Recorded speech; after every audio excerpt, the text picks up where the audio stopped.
It has taken me about 10 years to get from inception of idea to a permanent space at the Skate Sanctuary. It's still not a roller rink. However, I have changed my goals in the meantime and what I want. And actually, this is exactly what I want right now. So, in this episode, we're going to talk about how to diversify your revenue streams.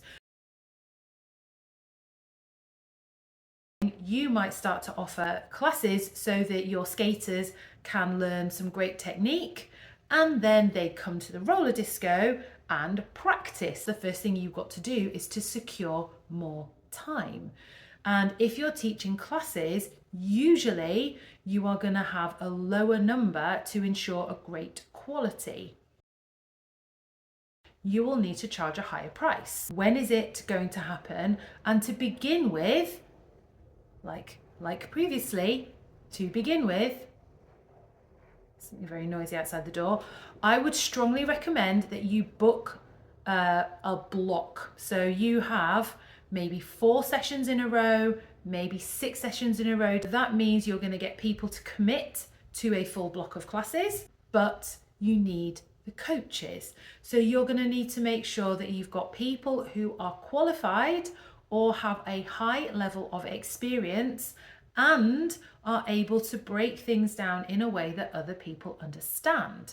Because not all people who are good at things are necessarily also great at teaching those things. If you know anything about me, my background is in teaching. I have 20 years experience as a teacher across the primary age range, and I've also now been teaching adults to roller skate and children to roller skate for about 8 years. So I've got a lot of experience of teaching skating. Even before I was qualified, I was starting to break things down. I was just extremely hesitant about calling it coaching because it was a bit scary for reasons outlined in previous videos, right? Because the last thing I want is people to say, oh, that technique that you told me to do, Mel, it's caused an injury when I do it. So the disclaimers and everything we've already got in place are super, super important. Who is it that you're going to deliver your classes to? Are you having a mixed skill level because your community is very small and that's what you need? You need a space where they can learn, and you've got coaches who are able to offer that differentiated learning and be able to support people at this level, people at this level, people at this level. That's really difficult to manage, by the way. There are pros and cons to all of those approaches. You just need to figure out what's best for your skate community. Make sure that you have got a solid curriculum and progression in skills. And if you don't have insurance at this point, I should insist that that is vital to protect you and protect the people that you're learning with. If you're in the UK, then FARS, who are the Federation of Artistic Roller Skaters, have got one. It is competitive. They go down competitive artistic roller skating. If you have never done artistic roller skating, then the higher level grades are probably something you're not going to teach. But the initial grades that get people started may be something that you think, right, I can structure things in this way. The thing that we definitely impress on our learners as often as possible is that it takes time. All physical activities, the development of them takes way longer than we want it to take. Roller skating is not like walking. The way that your body moves on skates is completely different. And therefore, you need to understand how to mitigate and troubleshoot people's sticking points. There are a bunch of common sticking points. If you're not sure, we did create an introductory program for learning to roller skate. The amount of detail included in that program actually means it's a great training tool for potential coaches to remind you that your brain and your body learn in a very separate way, right? Our brains are programmed, especially as adults, to pick things up very quickly and learn quickly and efficiently. Our bodies, unless you're a trained athlete and you know exactly how your body learns, it has not had the same degree of training. your brain will be frustrated with your body and you'll be desperately trying to catch your body up, and it won't be doing what you want it to do. It's just not doing it, but it's okay because you can catch it up, right? But the self-talk is incredibly important. So I want you to be impressing that on the people who come to your classes, okay? Classes should be fun.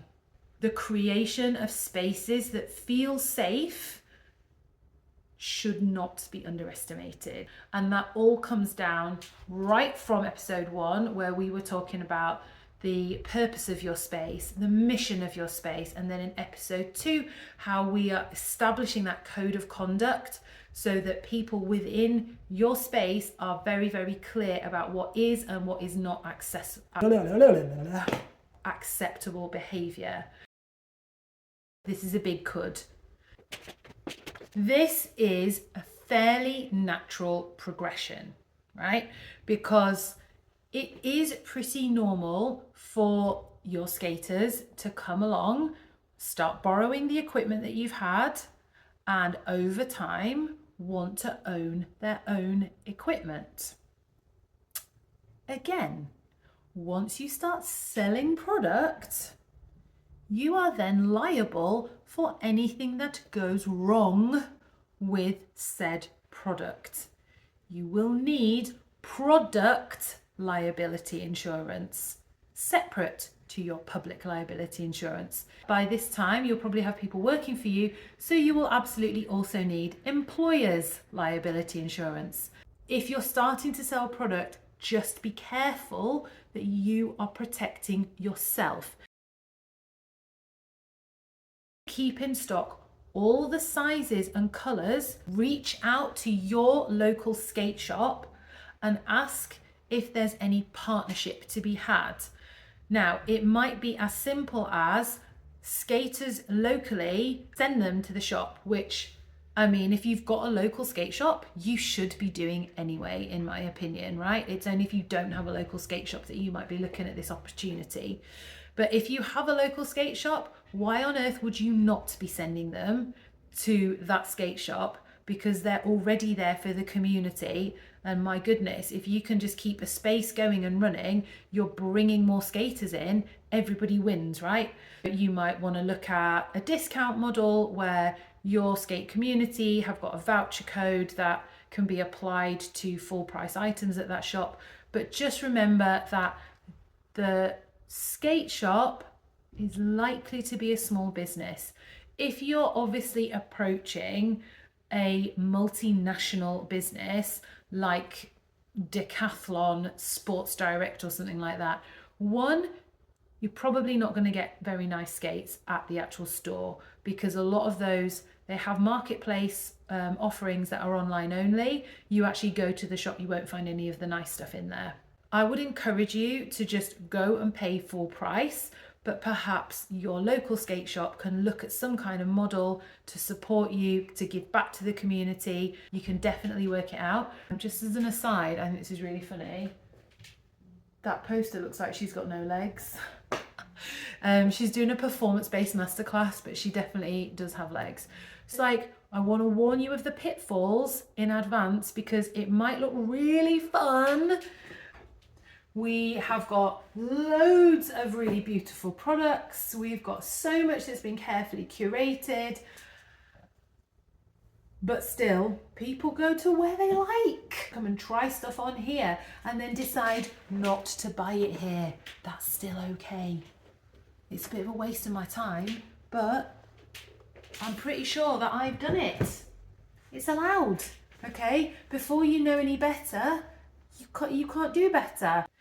If at this point you think, okay, there's a bit of a can of worms here, I was maybe unaware of some of the things that go on behind the scenes, and you think you'd like to work with me because I have walked the walk, I have made all the mistakes. There have been some whoppers of mistakes. Come back for the next episode because I'm going to tell you about all of my mistakes.